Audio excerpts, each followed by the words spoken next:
So if the first part of the chapter, The Search for Oneself here in the 13 Petalled Rose, spoke about the question of who am I, this second part of that we've been studying speaks again of the question of where am I?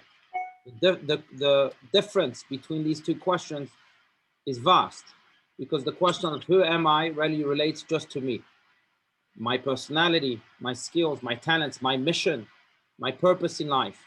The question of where am I relates really to me versus my surroundings. Am I fulfilling all that which God wants me to fulfill towards others?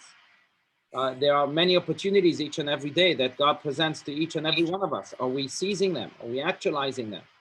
Are we making sure that we are responsible towards them?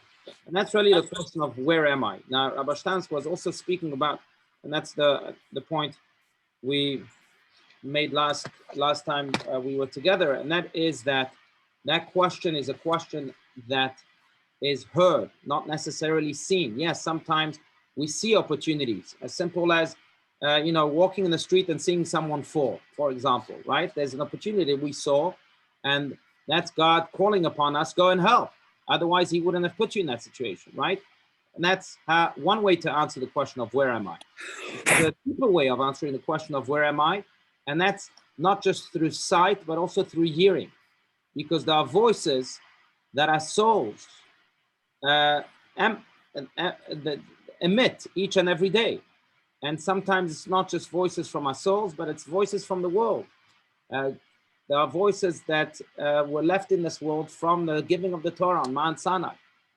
And our souls listen to these, you can hear these voices. The question is if we can be in tune with our souls to also be able to listen to these voices that call upon us to do all sorts of things. And we made the case last time that if we think about this deeply, really, most of our lives, think about this towards your own life, most of our lives are really shaped by those voices that we hear deep within. They're not shaped by that which we see, but they shaped by that which we hear. Very often there's something that tells us to do something, or to follow this path, or to take that job, or to move to this city, or wherever it may be. But it's those voices of the soul that really consciously or even subconsciously very often guide us. And therefore this question remains so important, question of where am I? Because it's really the question of the soul. It's the question that the soul asks us in all sorts of shapes and forms throughout our lives. So that was the latest big idea. Let's continue here at the bottom of page 106. And again, I encourage questions and comments and disagreements and so on. That's what study is all about. Bottom of page 106. Does anyone want to read? What is more? I can read, Rabbi. Yes, please, Vicky. Thank you. Yes. The search for the self, in other words, the search for the essence, the inwardness, and the way of the soul stems from the... Well, one second, Vicky. So, no, we're at the bottom of page 106. I think you're reading bottom of page 107. Oh, sorry.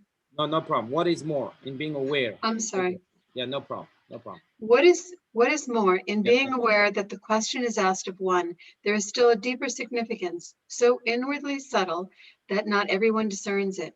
The person really listening to the question or to life's echo of it may, in his attentiveness and in his reflection on what he hears, be able to discern not only the elemental issue, but even the voice of the one asking the question. I apologize for my bird in the background again. Sorry. No problem. No problem. I love it. I love it. He's reading along. In other words, this question about where I am in my world is outwardly one that a person can ask of himself, but inwardly it is the voice of God speaking to man who has lost his way. And the moment a person reaches this awareness, he can grasp something which, with all pain of the question, with all the fearful terror and awe of encounter with God, leads to that which is larger and more glorious. For the question of where I am, the question of a man who confronts himself alone, even if he is within a family, a community, a nation, and even if he feels at home in the world, this utterly solitary question is fundamentally resolved at the moment when a person realizes that it is the other side of the question God asks of man. Where are you? This, then, is the response to despair, to the unanswered plea of the bereaved and the bewildered. to the lost son who cannot find a home. It is the other voice asking the very same question. Right. I think it's so beautiful. I mean, these words are so profound also, and we can speak about them for weeks and weeks. But I think it boils down to this idea that Rabbi Steinsaltz once asked. I remember being in a class with him in New York City, an intimate class, and we were studying about Moses and how God spoke to him within the, revealed himself to Moses through the burning bush. By the way, is one of the themes of Passover, right? That's where the redemption of the Jewish people that we celebrate on Passover really begins. God revealing himself to Moses and saying to him, I heard the cry of the Jewish people, go and redeem them. But one of the attendants in that class asked Rabbi Steinsaltz, how come God doesn't speak to us as he spoke to Moses, as he spoke to Abraham, as he spoke to so many people throughout our history? How come God doesn't speak to us anymore? And Rabbi Steinsaltz's answer was speaking of the same idea here. He says, you're wrong. God still speaks to us. But instead of God speaking to us through mountains and clouds, like it was on Mount Sinai, or through burning bushes, like it was with the revelation of God to Moses in the burning bush, God speaks to us throughout our own souls and within our own bodies. So God still speaks to us. That was his answer. And it's very, very true. I mean, how many times I would ask this question to myself and to every one of us here, how many times have we been in a dilemma or in a crossroad in life? We didn't quite know what to do, and then we became in tune with ourselves, and there was this voice that told us, well, go right and don't go left, pick A and don't pick B. That's the voice of God speaking to us. Now, of course, it needs we need a lot of training. We need a lot of I would say, refinement in order to be able to listen to that voice. But God still speaks to us. So he did not abandon us. He speaks to us from within rather than from without. I would say that, the Baal Shem Tov would often is a whole passage in the Talmud, that in the tractate of Brachot, that speaks about all these voices that emanate from Mount Sinai each and every day. For example, there's a voice that says, Oy lo lebanim al elbona shel Torah, which means, that's one of the voices. All sorts of declarations from Mount Sinai each and every day. So which means that oy is it to the world, woe is it to the world because of the desecration of the Torah, right? This Torah that God gave us on Mount Sinai is being desecrated. So there's a voice from Mount Sinai each and every day that cries, that moans the desecration of the Torah. Another voice that comes from Mount Sinai each and every day that says, Oy lahem labanim shegalu mishulchan avihem. Oy, again, lament, a woe it is to children who were exiled from the table of their father. It's referring to us who were exiled into the world, from the table, from that connection we once had when the Jerusalem temple was erected, to God himself. Now, so there's a whole list of voices like that come out of Mount Sinai each and every day. And someone once asked the Baal Shem Tov, the founder of the Hasidic movement, well, how do you know that these voices are true?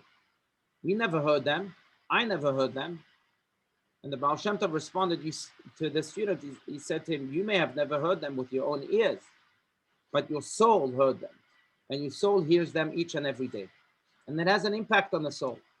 Now, sometimes that impact is so strong and the soul is so shaken by those voices that it creates this reverberation that eventually gets to us and to our conscious self and changes us. Sometimes the impact is not as big, and therefore we put our soul back to sleep and we put these voices back to sleep. But I can guarantee you, the Baal Shem Tov told the student, that your soul can hear these voices. And therefore they are not just said, it's not a waste for these voices to be uttered, but it really exists, and we have to be in touch. And I would dare take this a step further, and I want to open this up afterwards, that I think that test of a righteous person to see whether they are truly righteous or not is how in tune they are with those voices from without, like from Mount Sinai, as we just said, those voices from within. If a person is truly in tune, then that's what makes him or her righteous. But I want to open this up to any other insight you may have had from these words of Rabbi Steinsaltz, any comments, any disagreements, again, anything. So are people who are basically born empathic, are these people who are in tune with their soul, or is that just a characteristic unique to the individual? That's a great question. I mean, I think that there are people that are born with that gift, but then again, it's a question of how much they refine themselves to express that gift, right? Almost like any other field.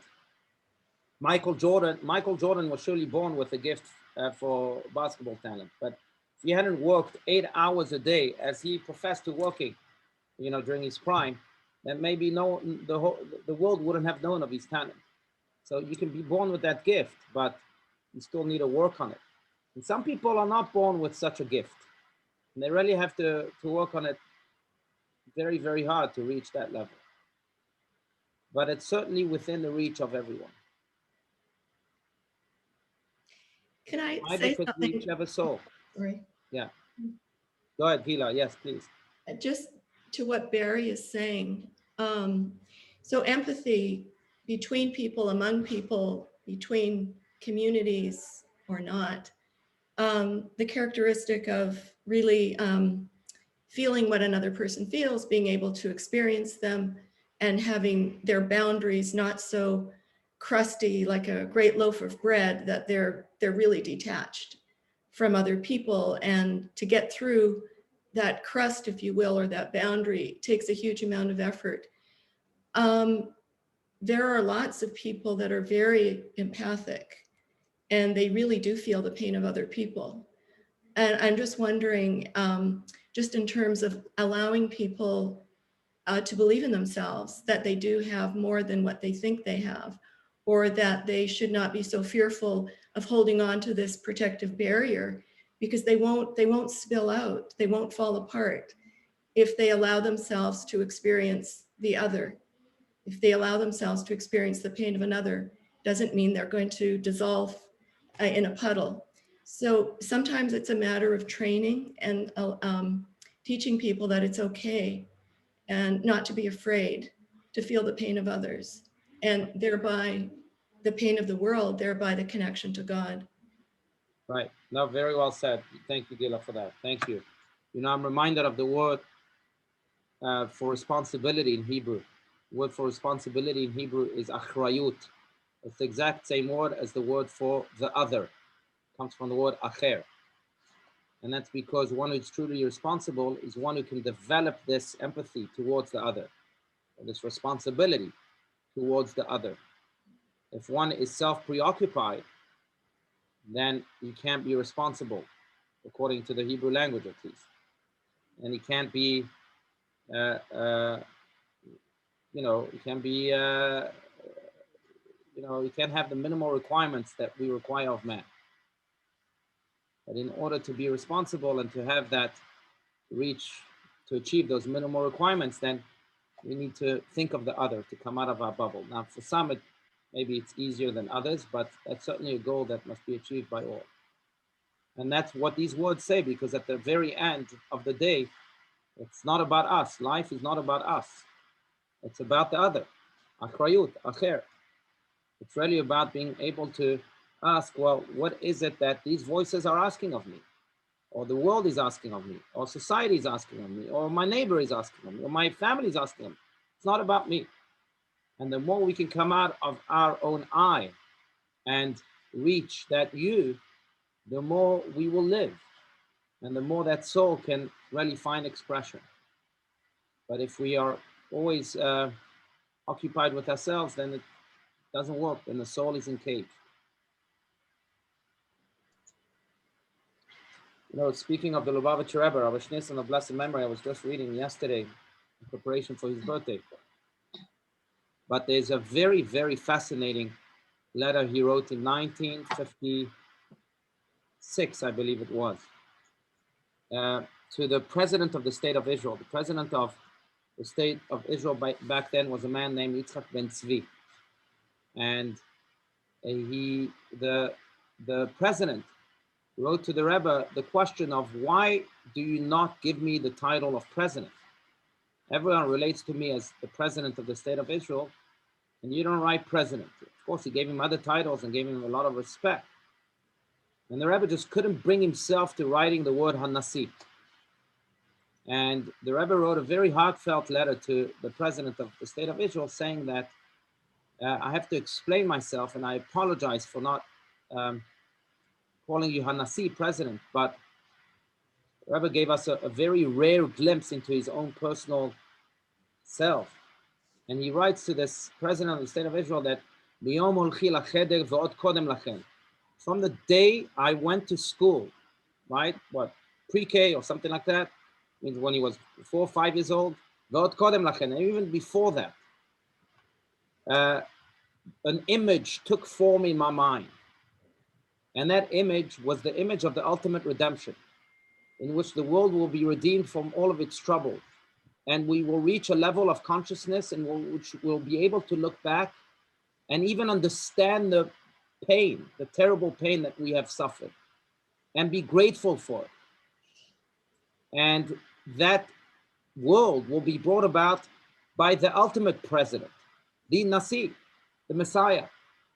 And therefore, I can't allocate this title to anyone else, just because in my mind, it's already from a young age, it's already reserved to this special man who will come and redeem us all, the Mashiach, or at least usher in that era of redemption.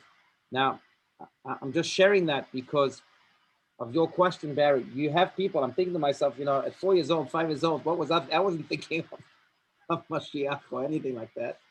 But you have people that are gifted already from a very young age to think big, to think outside of themselves. You know, 4 years old, 5 years old thinks only of himself. Here was the Rebbe really was Acher, always put the emphasis on the you, not on the I. And he was already thinking of the world, of the redemption of the world at such a young age. So you do have people that are born with that immense gift. And the Rebbe never stopped being empathetic towards people. I mean, the level of sensitivity he had to others was unheard of. There was this man that was very disfigured. Just to give you an example, very disfigured. He was burnt in a fire. He had a terrible life story. And I remember as a young child looking at him, and he had a very, very hard to look at him. Many, many scars in his face. Now, what's interesting is that each time he would come to pray with the Rebbe would break his habit of putting his hand over his forehead to pray. That's how he would usually pray, also to stop the distractions from without and to be able to look into his prayer book. But when this man would walk into the synagogue, the Rebbe would take off his hand. And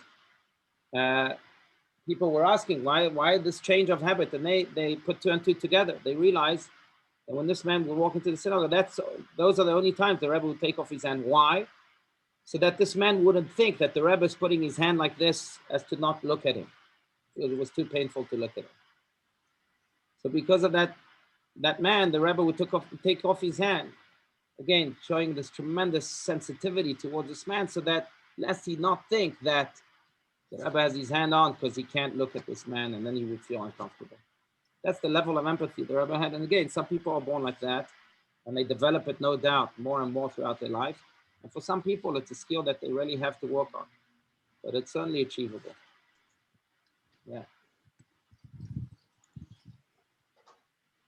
Rabbi? Yes, Mark. Yes, please. Can you enlighten me in terms of the transition from God's voice directly to the Jewish people versus the transition to speaking to the soul within the individual?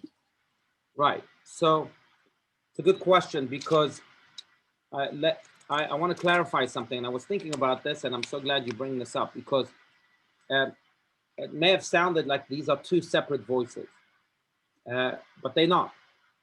They are one voice. They're the voice of God. There's the voice of God towards the world, and there's the voice of God towards us individually.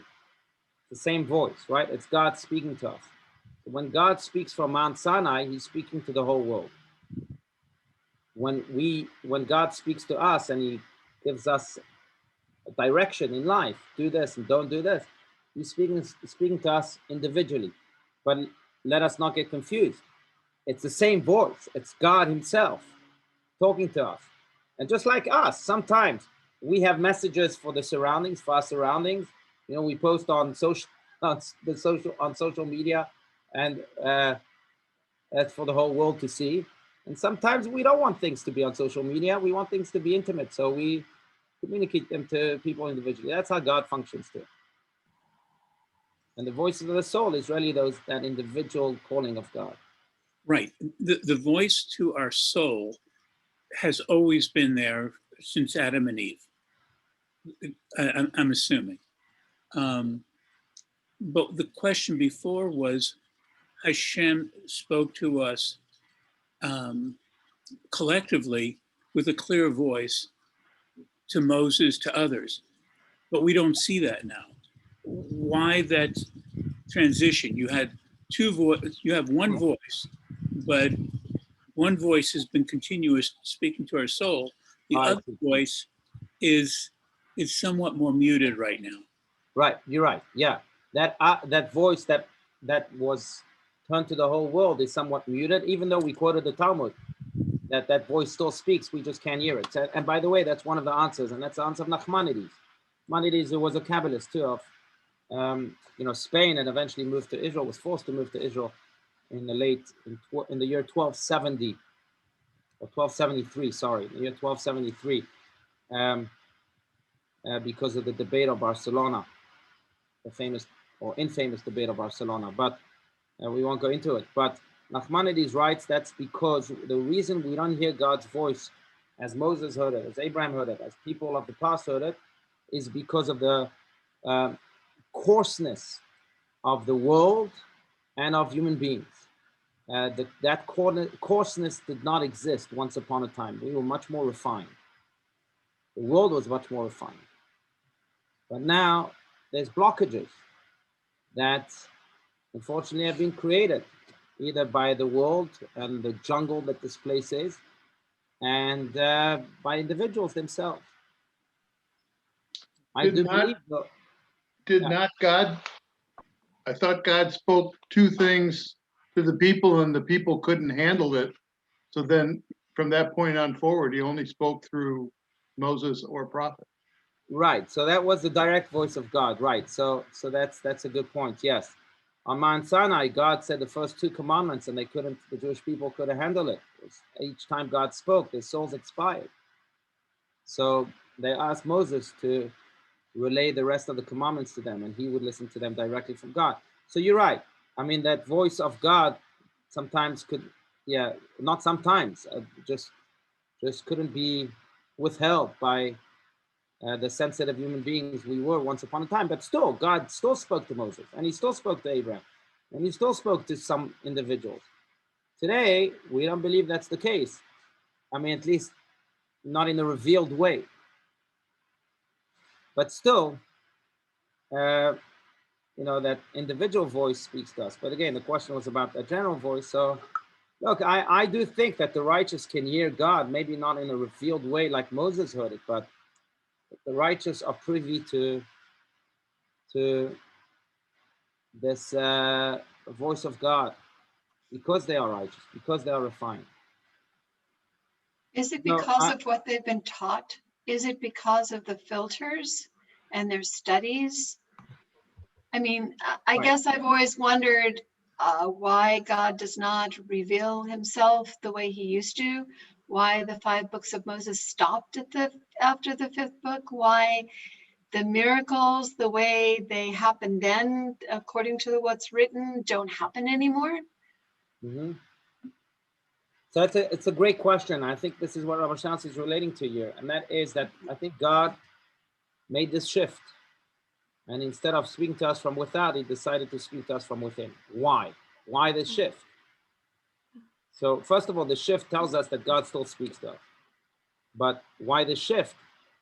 So there's multiple answers. Again, Nachmanides says it's because the world is too coarse now. And it can't absorb the voice of God. Almost as if the world has created too many obstacles. It's not as refined, it's not as receptive as it once upon a time was. That's answer number one. Answer number two is Maimonides, who gives a much more individual answer. Maimonides, who in his introduction to the Mishnah speaks about how the sins of man create this blockage. Moses could hear God because he had no sins. The only blockage was his body. So he could hear God. We, unfortunately, maybe have many more sins than Moses did. And with each sin, we create another block for, it's almost like, phone reception. So there's blockages there that don't allow the reception to be as clear. So that's an individual answer as opposed to a world answer given by Maimonides. And yet there's a third answer. And the third answer is simply because maybe God now has figured out that we are at a different stage of growth. And just like children need to be spoken to much more than adults and told what to do much more than adults because they're children, adults can be given a little more liberty. And parents then take a different role.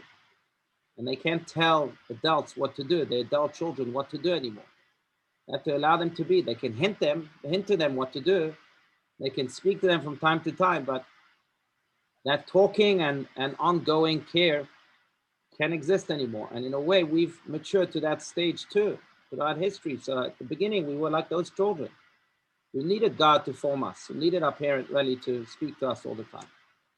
And then God said, okay, now you're adults. So I'm still going to be very involved, but in a very different way. Rabbi, Yes, Joyce. and I'm absorbing all this, and it's so lovely. It's just beautiful. And but I think for myself, I think I can just say how I think God speaks all the time, Right. all the time, and I and I think it's a matter of opening my ears to listen and my heart to receive what he wants. And that could be as simple as taking a walk. And there might be a crack in the sidewalk or something, or a specific stone that gets my attention. I can't say why it gets my attention, but it gets my attention. The way I feel is that I feel God is talking to me. He's telling me something to pay attention to, or whatever. It's not literal. It's not like, and this stone sits here because of this. Right. But it stops me and it gets my attention. And I think I mentioned the other day, there were two quail out here who were just dancing on my window. I mean, on the window, and it's a straight door. It's a door. And the two of them were just on the window. I've never seen that before. Yeah, and I just think about that, the beautiful story by the Baal Shem Tov about the dancing wedding. Right. I know the first time I met you, you said it, and it's about opening the windows. Right. And I think working with children, they have an enormous attunement, and adults, when they get into that world, they put a filter on it. Not only a boundary, for safety, but right. Kids see things. They see things, they draw it, they tell you. And when you open up and receive it, then it's kind of like they're giving you something really valuable. Right. But anyway, the story, I love that story because it's like what we're talking about. Right. And the reason children, and by the way, I think it has a lot to do with Passover that focuses on the child, right? Yeah. The reason children are like that, I think it's because they're not self-preoccupied. No. They're not. They're living life. They Mhm. want to enjoy life. So it's not about them. It's not. And the more we grow, the more we become self-preoccupied, and the more, therefore, we stop listening to these voices that still exist. But unfortunately, it's almost like Mark Twain famously said, "Don't allow school to get in the way of your education." Yeah, true. And, It's true. or there's another nice quote by Napoleon Bonaparte, who would say that never interrupt your enemy while he's making a mistake. And I would say, don't interrupt life from happening while life is making its mistakes, while you're making your mistakes. Because there's so much happening. There's so much life, even through those mistakes, even as we're growing, even as we're becoming those adults. There's so much education, there's so much life happening that we can't become deaf to all that which God sends to us. One of the fundamental ideas of Hasidic teachings of the Baal Shem Tov was Hashgacha Pratit. And in fact, it's an interesting subject to explore, maybe not in this context. We can elaborate on this in a different class. But it became one of the contentious points between the Hasidic philosophy and the Hasidic people and the non-Hasidic Jews as to how much God is involved in our day-to-day life. And the Baal Shem Tov introduced this fundamental concept called Hashgacha Pratit, which means divine providence. The Baal Shem Tov believed that there's divine providence in everything. And the example he used is that even when a leaf falls off a tree and is blown by the wind, that in of itself is caused by God. There's divine providence in there. And he once took his students to prove that to them, and they saw a leaf flying from a tree, and it landed somewhere. And where it landed was on a worm. And the Baal Shem Tov said, you see, God made this leaf go to this worm because it was a little cold. So there's divine providence even in the movement of a leaf. Now you might say it's completely insignificant, but there's divine providence there. Now, non-Hasidic Jews would hold differently, but Kabbalah believes in this, and the Judaism, I dare say, believes in this, that God is everywhere, and God is the chief conductor of this world, and every single movement of every leaf and of every worm and of every little thing is conducted by God. And then the only thing that remains is us asking the question, okay, what divine message am I taking from this? Yeah. Why is God doing this? Yeah. They say that the one of the Hasidic masters, the Rebbe Rashab, Rabbi Shalom Ber, was the fifth Rebbe of Chabad, of Lubavitch. He would say that the only difference between an atheist and a believer is in the order of one question, of one statement. The atheist says, here is the world. Where is God? The believer says, here is God. Where is the world? Now, sometimes they meet and then they can reconcile. Sometimes they don't meet.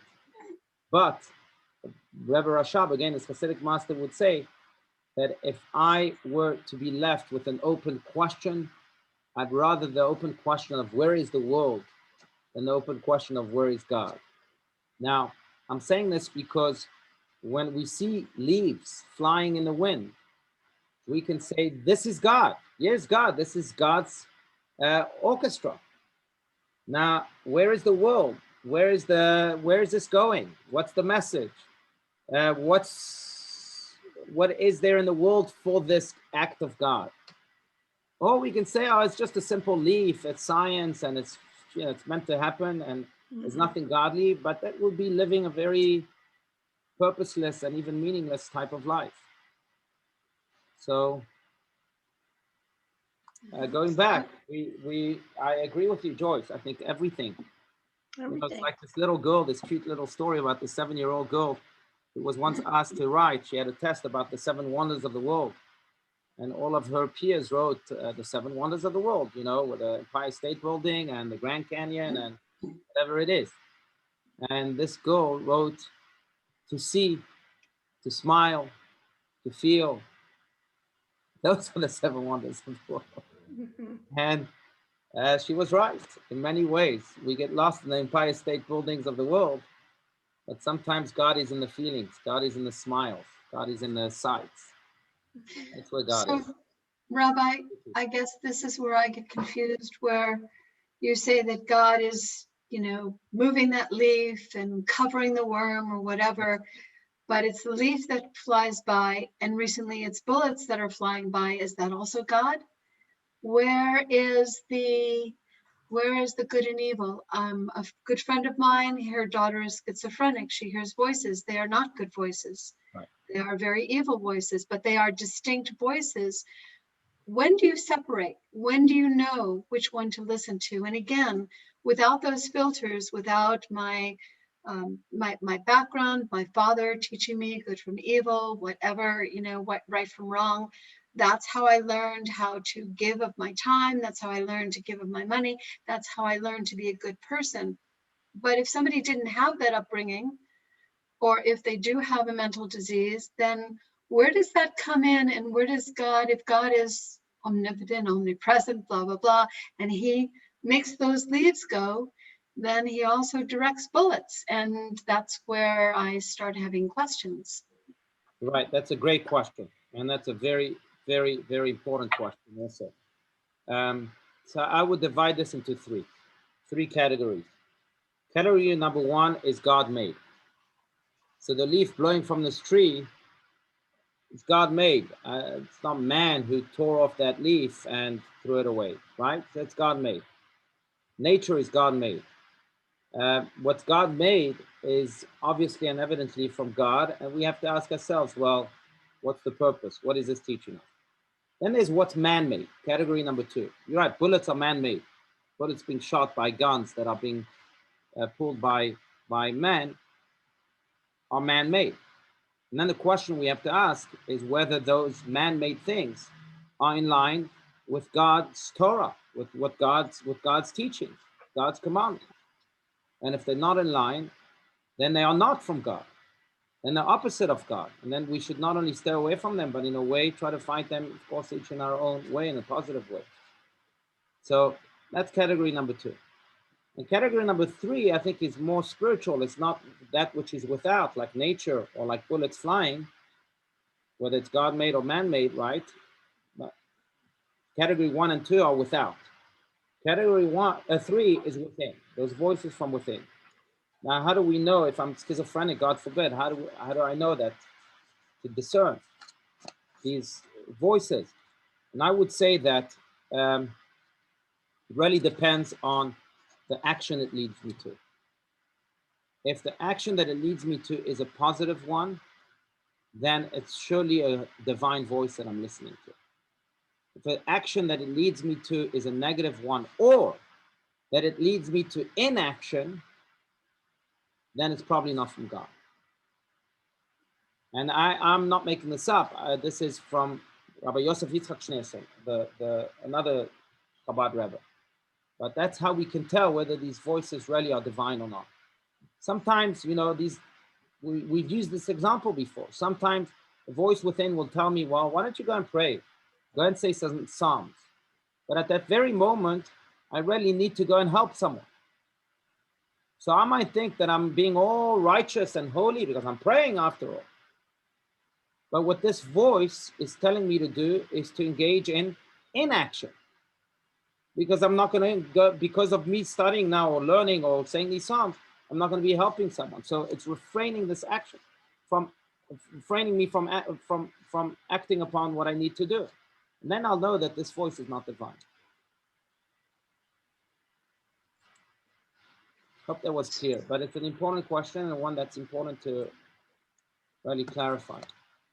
So a story that I will share with everyone. When my son was very little, he was going to Hebrew school. He was doing all these wonderful things.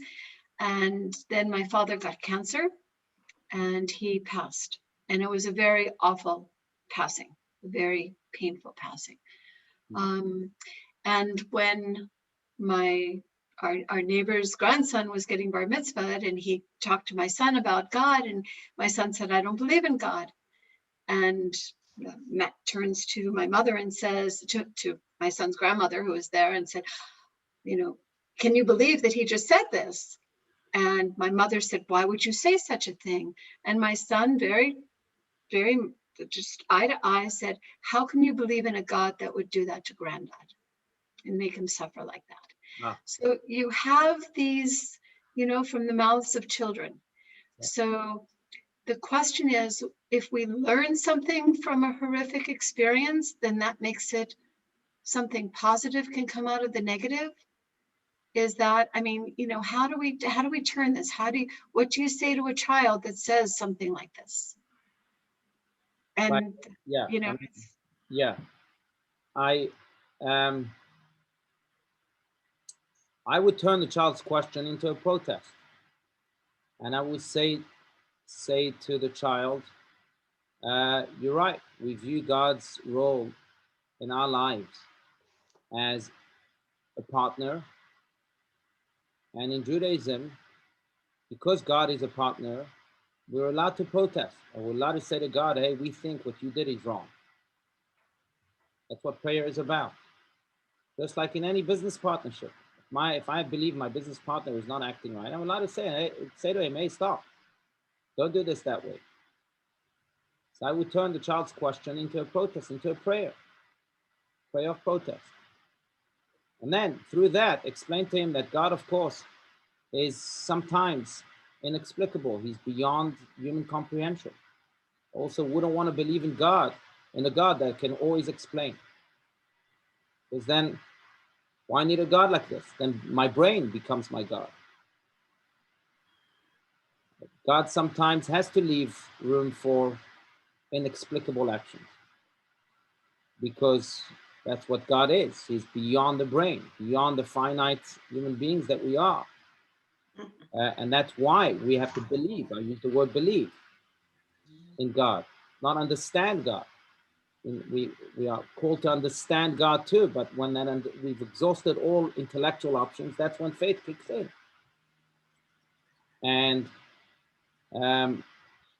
we have to accept that there will be things that God, that we won't be able to explain. Now we ask of God that those things that he decides to throw at us that we won't be able to explain are positive things, not negative things. And therefore we're allowed to protest again. Don't do this. You want to show that you're God, and you want to show that you're infinite, and that the finite being can't understand you, and therefore we have to have faith towards you. That's fine, God. That's who you are, infinite. But show that at least in a positive way, not in a negative way. Rabbi, it's just building on the same question. It seems the way you're explaining it, God is really involved in each and every decision. And, as long as it's directed towards something of action or something of positive. If it's not, then it's man-made or a different force. When you think of Spinoza, there's some questions that have been raised that maybe God isn't involved in everything that's positive. He's only involved with some. And if it's only some, how does he distinguish between what he gets involved in and what he does not? Right. I don't know. You have to ask Benedict Spinoza or Baruch Shalom Spinoza. That was his full name to answer that question. But I can explain the perspective that we have, and that God is indeed involved in everything. And that's because that's in a way, one way to explain it. There's many other ways. Sometimes we can't see it. We can't see how God is involved. But we fast forward many years and we look back and we say, oh, that makes sense to me. I see how God weaved my life together in such a way that it's become such a tapestry of art. And that's one way in which we can really see God's involvement, not necessarily by going forward, but looking backward. I'm in what Vic is raising. Thank you for that. It made me think about something. Is that when we think about God, it's like God is, Yeah. and He is. Whether good things happen or bad things happen, He is, and we have the right. I think you're saying to, if we don't agree, we can protest. We can protest, we could pray, we could be angry, we could argue, we could do anything, like you were saying, but He still is. That's correct. That doesn't change. And because he still is, we can protest. If he wasn't, Yeah, and I'm not minimizing, in that, because I think we've got, I wouldn't be here if I didn't feel that, the same. Right. Why? Right. Why bullets? Why, Very good. But I think when you just said that, I'm thinking, I get into trouble personally when I could do an either or. Right. Instead of a both and. Yeah. Yeah. No, Both. Well said. So friends, in conclusion, I want to connect this to Passover coming up Saturday evening for a total of 8 days. But I think in a way, Passover is stating just that. We say to God, thank you for redeeming us 3,333 years ago. 3333. That's how many years have elapsed. But we also ask and we protest in a way that you haven't finished your job, God. We want you to redeem us also individually, but also collectively. And L'Shana Haba B'Yerushalayim, we conclude the Passover Seder with next year in Jerusalem. You got to finish your job. You can't do your job just halfway. You took us out of Egypt and you took us out of other troubles. It's not time to take us out of this exile. Finish the job.